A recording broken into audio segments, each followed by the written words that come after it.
है मंगलानंद चेतियो रलो सोच समझ मेरे भाई। बिन चेत्य यु झूठा सोर है कुछ जाइयो सुकर्म करके, कुछ जाइयो सुकर्म करके, कुछ जाइयो रे सुकर्म करके लागी का मार्ग और है लग चोट काल जा करके।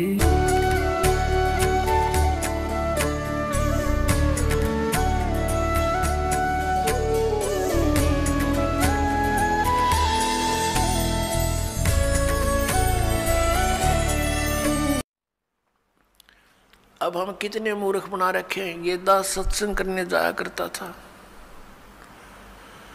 तो वहाँ ऐसे ही भक्तों के साथ हमारे जो एक आध भक्त नाम लेता, वहाँ पाठ करते, हम 2-3 दिन रुकते तो एक व्यक्ति जैसे ही बुला लेते जी आज उस ज्ञान समझ लो, वो बुला ले उसको, वो बैठ कर लगा एंड बैंड बोलन।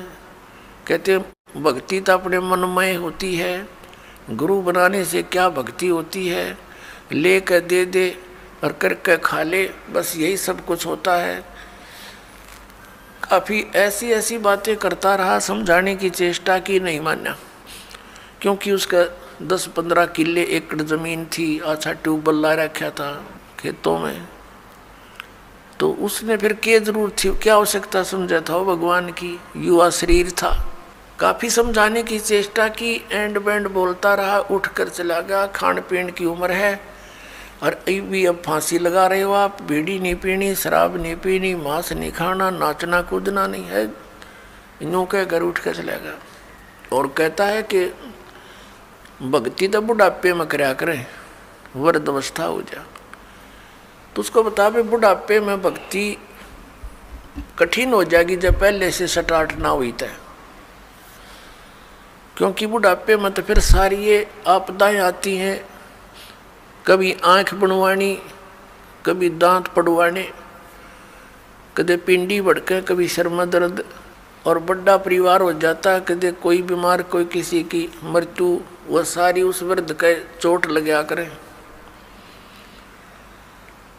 और कदे खांसी सतावे, कदे और 100 समस्याएं हो जाती हैं, उठ के बैठा जाना, और क्या पता वृद्ध अवस्था तक प्राणी जीवित रहेगा कि ना रहेगा।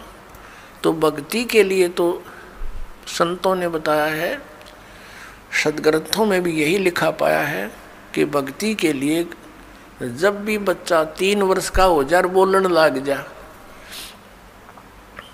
3 वर्ष के बालक को उपदेश दिला देना चाहिए, जैसा भी करे वो थोड़ा बहुत करता रहेगा। क्योंकि घर में जब चर्चा चलती है, मंत्र चलेंगे तो वो भी बोलेगा, अपने आप बोलता रहेगा, बच्चे को ज़्यादा असर होता है, प्रभाव बनता है। तो 3 वर्ष तक बच्चा माता पिता के आश्रित होता है। माता पिता ने दीक्षा ले ली, मर्यादा में रहेंगे तो परमात्मा उनके उस स्तर के बच्चों की भी रक्षा करेंगे, और फिर उन बच्चों को नाम से जोड़ देना चाहिए। तो फिर क्या देखा, 1 महीने के बाद फिर उसी गांव में, नगर में जाने का परमात्मा ने संयोग बनाया, सत्संग था। तो दूसरी बार जब दास गया, वहाँ पता चला कि वो व्यक्ति जो यहाँ वाद विवाद करे था, वो उसकी मृत्यु होगी। और मृत्यु भी कैसे होगी, कैसे हुई, बड़ी दर्दनाक तरीके थे। उसका अपना एक कुआं था, इस साइड की बात है, बाडड़ा साइड की, हरियाणा की। उसका अपना एक कुआं था, उस कुएं में नीचे जल था, कुएं में से वो ट्यूबवेल चलाते हैं, तो सारा दिन ट्यूबवेल चलाया, पानी कुछ नीचे चला जाता है, वो पानी नीचे चला गया कुएं का, और वो स्नान करने के लिए वो क्या करता था, उस कुएं में ही उसने नीचे पत्थर की पैड़ी सी लगा रखी थी, उन पर बैठकर स्नान करता था। जब कुएं का पानी भरा होता था तो वो ऊपर की पैड़ियों पर बैठकर वहीं नहा लेता था। और फिर क्या, उस दिन पानी गया नीचे उतर, और उसने सोचा इस नीचे वाली पैड़ी पर बैठ कर नहा लूँ, और दायरा कम से कम 5 फुट नीचे। उसने ध्यान किया नहीं। वो नीचे जाया तो उस पैड़ी पर काई लगी हुई थी, पैर फिसल गया और कुएं में गिर गया।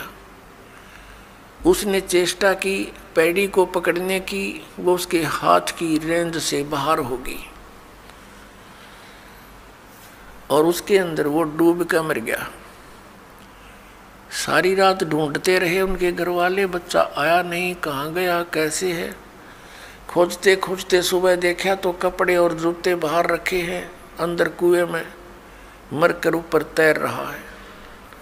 जब उसको देखा कि उसके हाथों की ने जो कोशिश की उसने पकड़ने की किसी वस्तु को, कुएं की अंदर की साइड पर पक्की थी वो, उस पर काई लगी हुई थी, उसके अंदर से उसी उंगलियों के निशान गड्ढे हुए थे कि किसी प्रकार पकड़ दो, निशान थे, और वो मृत्यु को प्राप्त हुआ। इससे ये ज्ञान समझ में आना चाहिए कि किस आधार से हम इतने फूले फिरे हैं और क्या बकवाद गढ़ते हैं।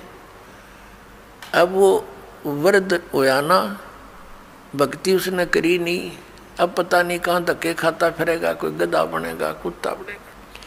तो पुण्यात्मा इन बातों को याद रखे। अब उसकी मौत क्यों कर हुई होगी, आसानी से नहीं हुई होगी। रोया होगा, चिंगाड़ा होगा, नो चिल्लाया होगा, बचा लो बचा लो।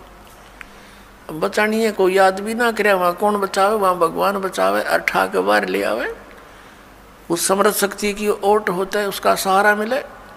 प्रहलाद बचाया, ध्रुव बचाया, मीराबाई बचाई, कितने प्रमाण देख लो जो अब लाखों की संख्या में यहाँ बचा रहे हैं भगवान। तो हमने परमात्मा की शरण अति शीघ्र ग्रहण करनी चाहिए। तो यहाँ भगवान ने हमें बताया है, परमेश्वर ने हमें याद दिलाया है कि झूठे सुख को सुख कहे ये मान रहा मनमोद, ये सकल चबीना काल का, और कुछ मुख में कुछ गोद है। राम नाम कड़ुआ लगे, राम नाम कड़ुआ लगे, मीठे लगे दाम, दुविधा में दोनों गए, हे माया मिली नाराम।